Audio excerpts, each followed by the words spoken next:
Welcome to Explorations. Today we're talking with Paul Costello, the founder and director of Storywise.com and the Center for Narrative Studies.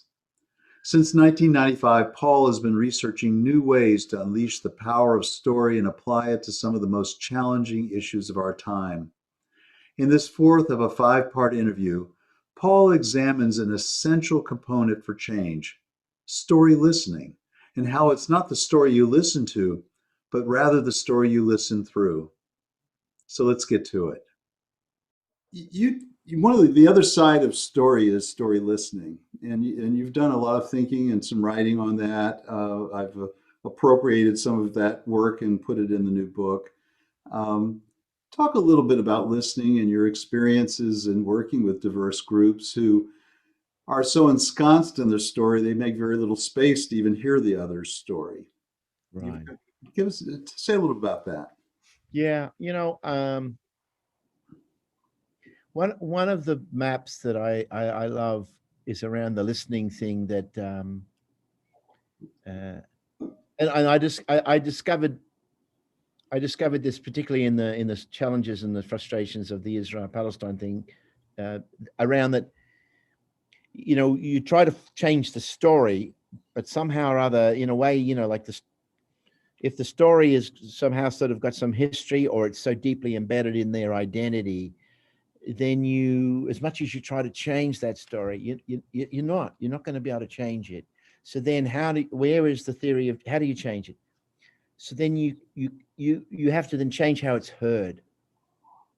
And I mean, you probably heard this story yourself, but I just love this story about, the gentleman goes to the restaurant and has breakfast, and the waitress is just curt and nasty and really just gives terrible service. And the man says to the owner as he leaves, he says, "That was disgusting. I'm not, I'm never going to come here again. She was just threw the plates at me and it was horrible." And the owner just says to her, like, "Oh, I'm so sorry. That's Maria. And I really apologize. But Maria's son died in a terrible car accident 8 days ago. And I told her to take 3 weeks off, but she said she can't afford to because she's got to make money for the funeral.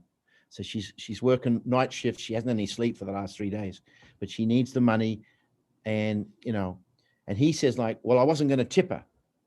And he says, "Well, that's understandable, sir. But, so then that, like, the story goes and says, well, he left her a $200 tip. Now, the question became, what changed? The service, the quality of the service didn't change, but something else shifted. And it sort of bears out the principle. It's not the story you listen to, it's the story you listen through. And so somehow or other, he now had a whole other way of hearing that or interpreting that experience, which shifted. Like, from 1 minute of saying, "I'm never going to come here again and I'm not going to give anybody a tip," he flips to saying, "I'm going to give her a $200 tip." This poor lady. So I just think, like, if I can get people, so it's not the story you're going to tell me, but it's the story I'm going to hear you through. That I've got to, if I change that, then I've got a possibility of something.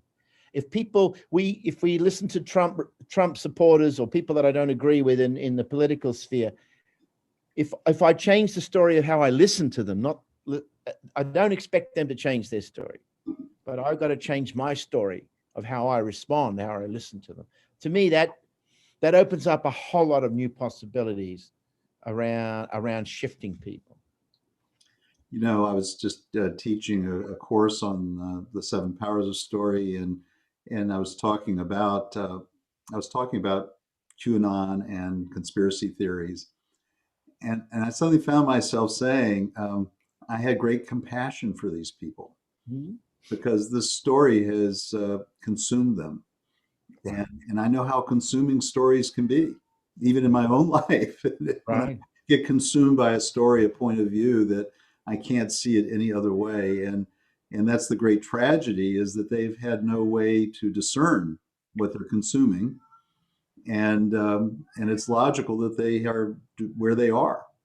So, yeah. You know, I love James Baldwin has a quote, which is something like, you know, that if you could get beyond the anger, people just don't want to let go of the anger, because if they let go of their anger, what they'll discover is sadness. Mm, mm, I think, mm. wow, that is Yeah. So, something that they're losing. There's something they're fighting to save. And even as crazy as it might look for someone like me, but it's like, wow. And then then it's like, I, I change. Not I don't expect them to change, but I change, or I try to change the interpretive lens in which I'm trying to make sense. It doesn't make the fact that it doesn't make sense to me doesn't mean it doesn't make sense. It makes sense to them.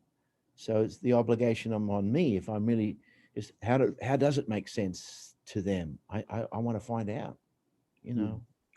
yeah, and that requires curiosity, Absolutely. willing to be curious about the other Yeah. and how they see the world, um, and to literally step into their point of view, which is scary to do.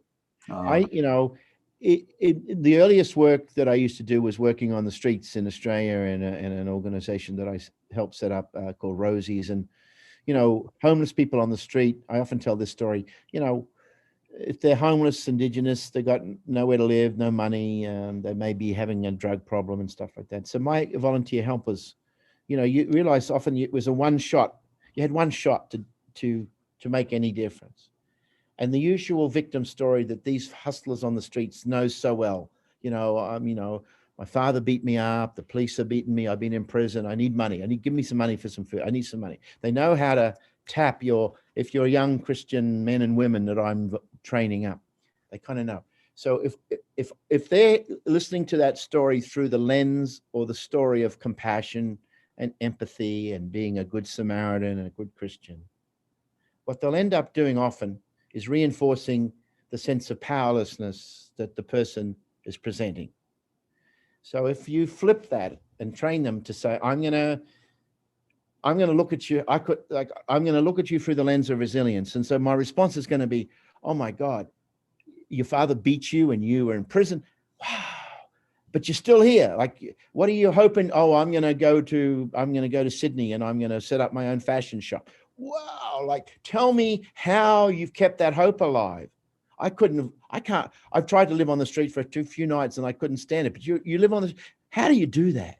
So, so it's almost like, it's a literary thing, reading against the grain or listening against the groove, listening against, I want you to feel sorry for me. That's why I'm telling you the story. And you as a listener just refuse to feel sorry for me. You totally flip it. And then like I'm mirroring back to you what is the reverse of what you're trying to send to me, but which might get me to listen to myself in a different way. You're listening to me in a different way. So maybe I'll listen to myself in a different way. Yeah, that was, how did I survive Dad drunken and abusive, beating me up? How did I survive that? I never asked that question before. mhm. So that, to me, that fascinates the power of listening. Yeah, and that's transformative.